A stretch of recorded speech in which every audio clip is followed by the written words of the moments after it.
పెళ్ళైనా పండగైనా వేడుక ఏదైనా పట్టుచీరల ప్రత్యేక వేదిక Varahi silks. Bhogapuram Alluri Sitaramaraju international airport యొక్క ప్రత్యేకతలు ఎక్స్క్లూజివ్ గా సుమన్ టీవీలో మొన్న ఒక డాక్యుమెంటేషన్ మీ అందరికీ చూపించడం జరిగింది.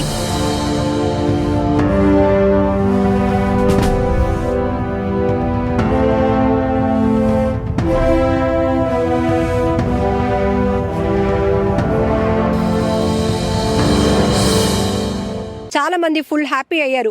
సో ఇట్లాంటి భారీ ప్రాజెక్ట్ 2200 ఎకరాల్లో 5000 కోట్లకు పైగా నిర్మాణ వ్యయంతో నిర్మించినటువంటి ఈ ఎయిర్పోర్ట్ అనేది ఉత్తరాంధ్ర భవిష్యత్తును ఏ విధంగా మార్చబోతోంది.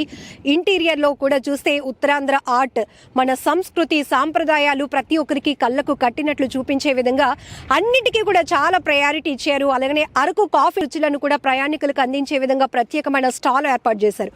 ఇక ఎయిర్పోర్ట్కి సంబంధించి ఒక ఫ్లయింగ్ ఫిష్ ఆకారంలో ఎయిర్పోర్ట్ నిర్మాణం అన్నది జరిగింది.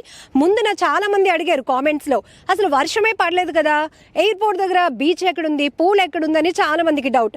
నేను చాలా క్లియర్ గా కూడా చెప్పాను, అసలు ఆకట్టుకోవడం అంటే ఒక ప్రత్యేకత ఖచ్చితంగా ఉండాల్సిందే.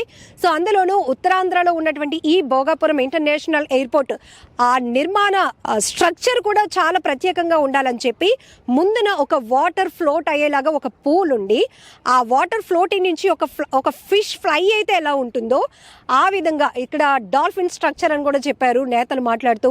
సో ఒక డాల్ఫిన్ ఫ్లై అయినప్పుడు ఎలా ఉంటుంది, ఇప్పటికే డాల్ఫిన్స్ అంతరించిపోతున్న సందర్భంలో ఇది మనం ఈ స్ట్రక్చర్లో నిర్మాణం ఏర్పాటు చేయడం.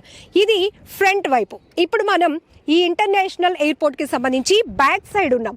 ఇక్కడ రన్వే కావచ్చు, టెర్మినల్ ట్యాక్సీవే, అలానే ఏరో హబ్ కావచ్చు, లేకపోతే ఇక్కడన్నీ మనం చూస్తున్నాం కదా ఎంత వేగంగా అభివృద్ధి పనులు పూర్తి చేసుకొని మరికొన్ని గంటల్లో ప్రధాని మోదీ గారి చేతుల మీదుగా చాలా అత్యద్భుతంగా ప్రతిష్టాత్మకంగా ప్రారంభోత్సవం కాబోతున్నటువంటి భోగాపురం అల్లూరి సీతారామరాజు ఇంటర్నేషనల్ ఎయిర్పోర్ట్కి బ్యాక్ సైడ్ కూడా ఎలివేషన్ కావచ్చు, ఏమేమి ప్రత్యేకతలు ఉన్నాయో చూపించే ప్రయత్నం ఎక్స్క్లూజివ్గా సుమన్ టీవీ చేస్తోంది. సో మీరు కూడా ఇంకా ఏమనుకుంటున్నారు, ఈ ఎయిర్పోర్ట్ ప్రారంభోత్సవం జరిగిన తర్వాత ఇంకా ఎట్లాంటి డెవలప్మెంట్లు ఉంటే బాగుంటుంది, సో జాబ్ ఆపర్చునిటీస్ విషయంలో కావచ్చు, మీరు కూడా నేరుగా మీ ఒపీనియన్స్ తెలియజేయాలి అనుకుంటే కామెంట్ బాక్స్లో కూడా మెన్షన్ చేయండి. సో ఇది మరికొన్ని గంటల్లో మోదీ గారి చేతుల మీదుగా ప్రారంభోత్సవమై జాతికి అంకితం కాబోతున్నటువంటి అల్లూరి సీతారామరాజు భోగాపురం ఇంటర్నేషనల్ ఎయిర్పోర్ట్ యొక్క ప్రత్యేకతలు.